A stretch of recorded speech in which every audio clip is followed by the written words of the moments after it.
So we have to make these decisions about can we make it to the next town? Will the next town have a gas station that we can pull the rig through?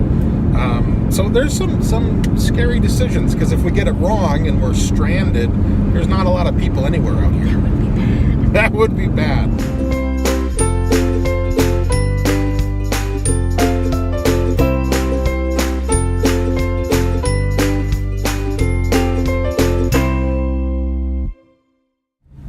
All right, it's update time.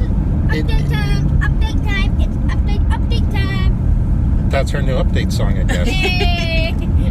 We left Rapid City, South Dakota this morning about 10:30. And we had about a 5-hour drive through the middle of South Dakota. The map app said that this route may or may not include gravel or dirt roads. So this was kind of... Which we haven't hit any gravel or dirt roads. Well, I think... Well, okay, so in that town there was some, actually. Yeah. The side streets, the residential streets were not paved. So that would be... That would be the dirt roads. Oh, so we're driving through the middle of South Dakota, and there's not a lot of anything, including towns with gas stations. And so we had to be very aware of our gas situation and how far we could go. And we were coming up on less than a quarter of a tank, and we were at a small town with, one or two gas stations, and we thought, boy, we can't even fit the rig in there. And so we have to make these decisions about, can we make it to the next town? Will the next town have a gas station that we can pull the rig through? So there's some scary decisions, because if we get it wrong and we're stranded, there's not a lot of people anywhere out here. That would be bad.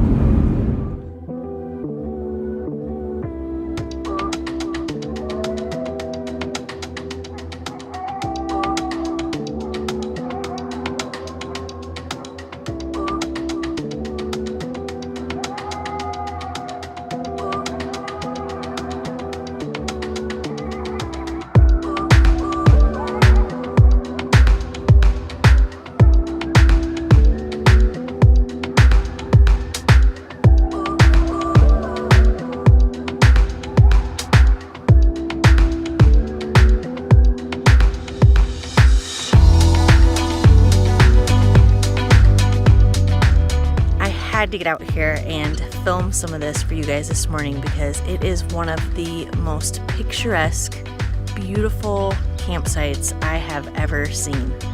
These wide open prairie lands right here along the Missouri River are truly a hidden gem of the American landscape. We have seen so much beauty in these rolling hills, just this water all along this Missouri River in this area. It is just pristine and gorgeous and beautiful and deserves to be seen. When you think of South Dakota, you usually think of Mount Rushmore and the Black Hills and maybe even the Badlands, and those are all amazing and definitely need to be seen. But to go on the Lewis and Clark Trail and follow the Missouri River through South Dakota, wow.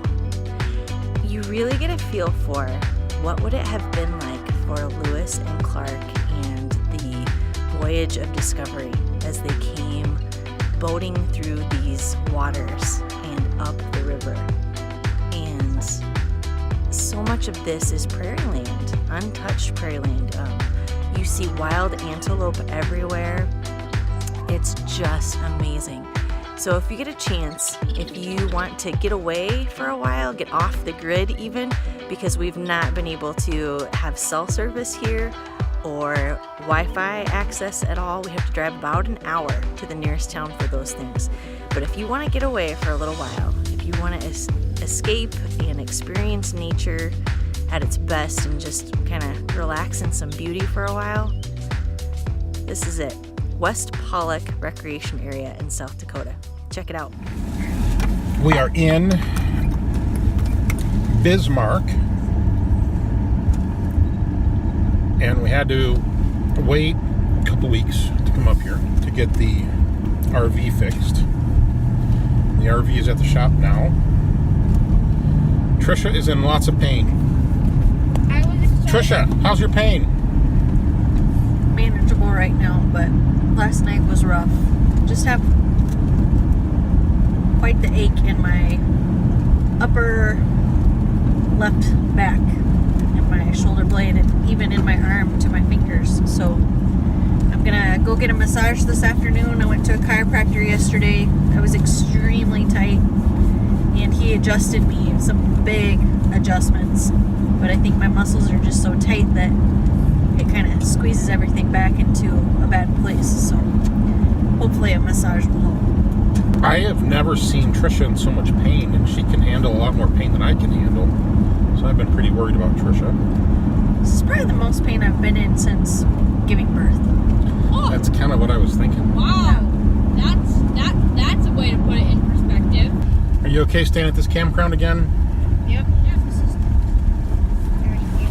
What? Daddy? No way! Daddy already picked up our home and completely set it up for us. I wanted to serve you. Aww. You are awesome. Wow. I pranked That him. was sweet. I made him think the RV wasn't going to be ready until later. Wow, so that was fast. The RV was ready as soon as I pulled in. Like I left Barnes & Noble. Yeah. And as soon as I got there, Uh-huh. they were pulling it out and it was done. Wow. So, but they work now. We got the slide back. I was able to get it here and set it up all by myself because you're so sore. I didn't want you to have to worry about it. And we're in the same spot next to the Wi-Fi router. And we're in the same spot next to the Wi-Fi. And it should be nice and cold because the AC's been on. Yay. So we can go rest. And I'll take you to your chiropractor or your massage at 4. Can I go with? Yay. Thank you. I was at Barnes & Noble this morning with the kids, and we were doing some work, school work, and this guy sitting down not too far from me, we started talking. It turns out he's a pastor, and I'm a pastor, and we kind of hit it off, and he invited us to come over to his ranch. And so it turns out they have a 5-acre horse ranch where they use horses and ducks and dogs, chickens, to minister to at-risk teens. And so they said like Tuesday and Thursday nights during the summer, they have like 50 or 60 kids that come out, kids that are struggling with various issues, some with autism, some with broken families, some with like in a foster care system. And so they minister to these at-risk teens through Providence Ranch. And they have 3 horses. What a cool little opportunity.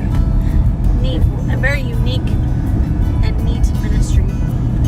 The horses are beautiful. We got to feed them and pet them and pet the ducks, and it was very sweet of him to take time to show us his home and ministry and what they're doing, and what a neat opportunity. That was great. Kids, what'd you think of Providence Ranch? Loved it. I like the horse. I liked the cat and the ducks. Those I like- are my favorite parts. I like the dog, cat, and horses. And kids, what do you think about meeting a total stranger this morning, and this afternoon we're hanging out at their house? Stranger danger. Stranger danger! Well, this has happened 3 times so far, so I don't care. Yeah, it's kind of a normal thing now. So we are driving south of Mandan and Bismarck on the west side of the Missouri River. It's about 7 miles south of Bismarck, Mandan. This is where Custer would have camped or stayed. There's a Custer house we're going to see.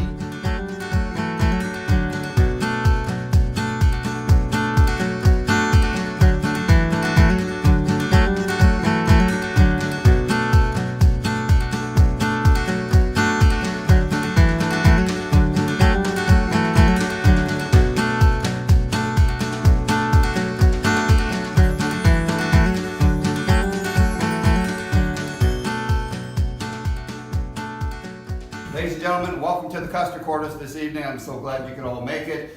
This evening, for your listening enjoyment, General Custer's sister, Mrs. Lieutenant Calhoun, will be playing on the Stanley here with her newfound friend from, where are you from again? Wisconsin. Wisconsin? From Wisconsin, Miss Hannah. Let's give her a round of applause. All right, Hannah, take it away.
It would rot quickly, so they actually had to rebuild these every 5 to 7 years due to that.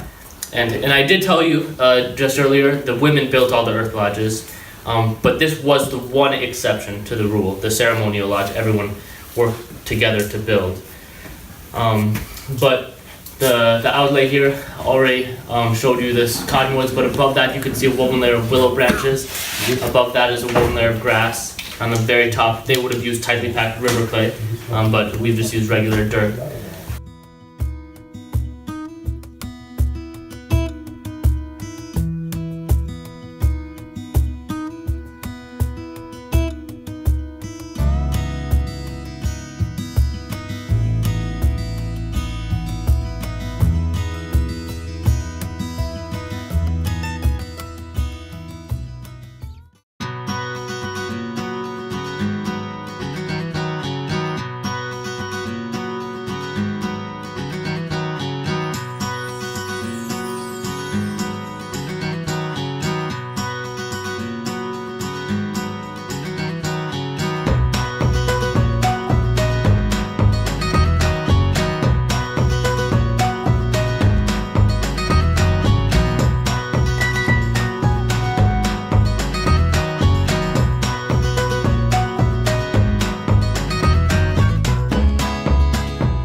So what were your impressions of seeing that fort?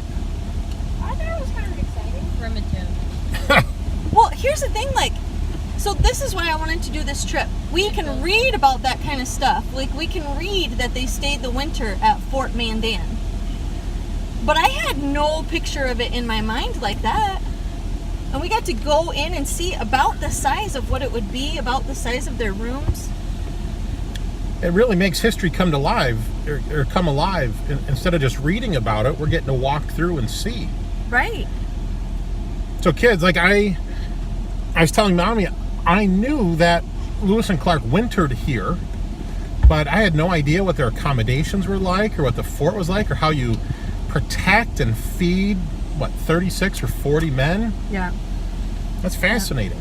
Well, and like you think about, they lived in those close quarters, so about 8 guys to a room. Yeah. Though probably a couple of them would have been on guard duty at a time from each room, but still 6 men in that tiny room. Yep. They made their meals in there, they slept in there, and when they weren't working during the day, that was their space. Yeah. No windows. What would they have done? I mean, you really either would grow to love each other or kill each other because your quarters are so tight. Do you feel like you live in such tight quarters after being in the RV and then seeing that? Yeah. They had a loft. But they didn't go anywhere. Well, Hannah and Sarah have lofts.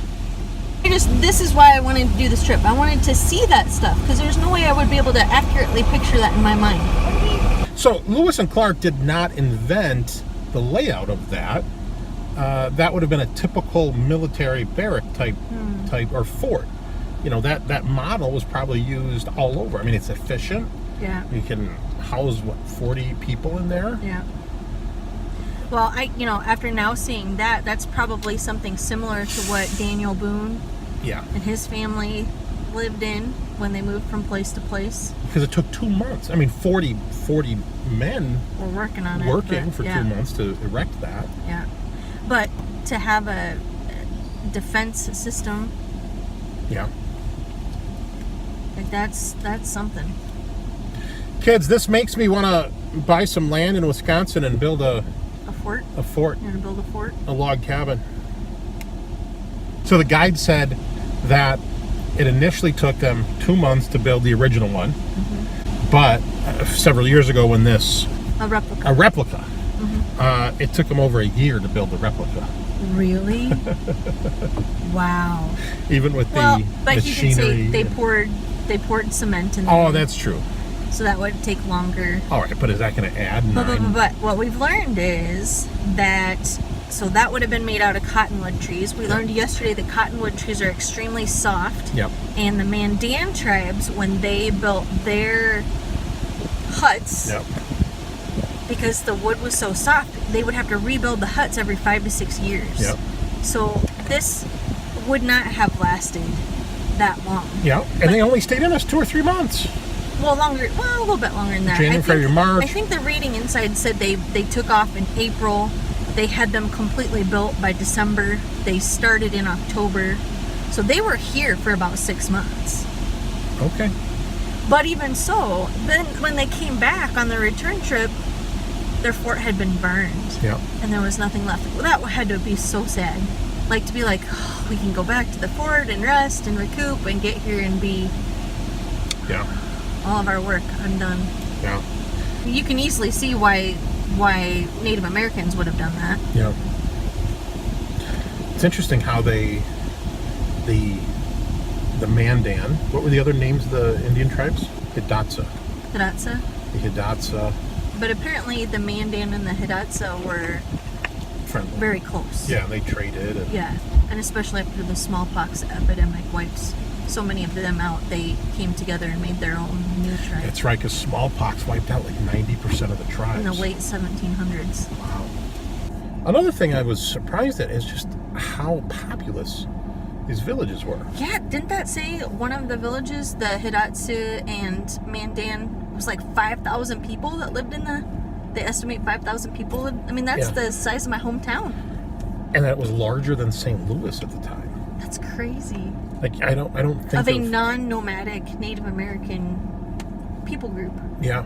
That's right. They're not the Mandan were not nomadic. Right. They stayed in one area because they would build the mud huts. Yeah. This is fascinating. Yeah. I'm really glad we've done both of these Yeah. centers. Should we go back to that other center? Yeah.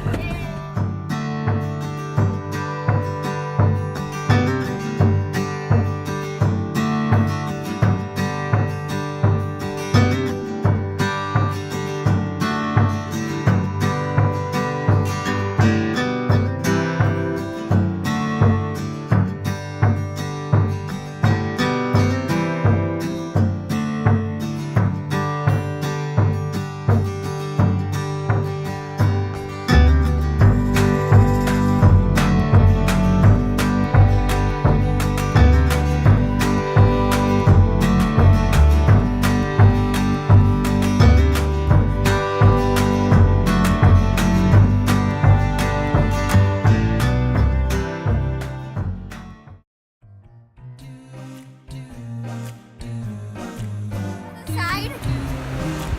You want to go see the other side? Yeah, I want to see how the water. Why don't you take a good look at this first before you head over there? It's so bad.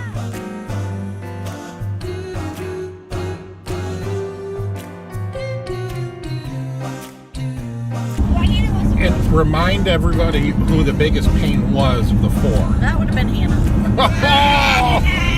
I can't believe you answered that. No, there is no doubt about that. Oh, that's right. I labored It's with true. Hannah for 24 hours before, over 24 hours before finally saying, pain even before I was born. yep. That's why the second is always the best. Well, and Sarah I never even wanted to labor with. Gideon I never even wanted to labor with. I started labor with Izzy a day before I was scheduled to have a C-section. They didn't let me get that far before they delivered her, so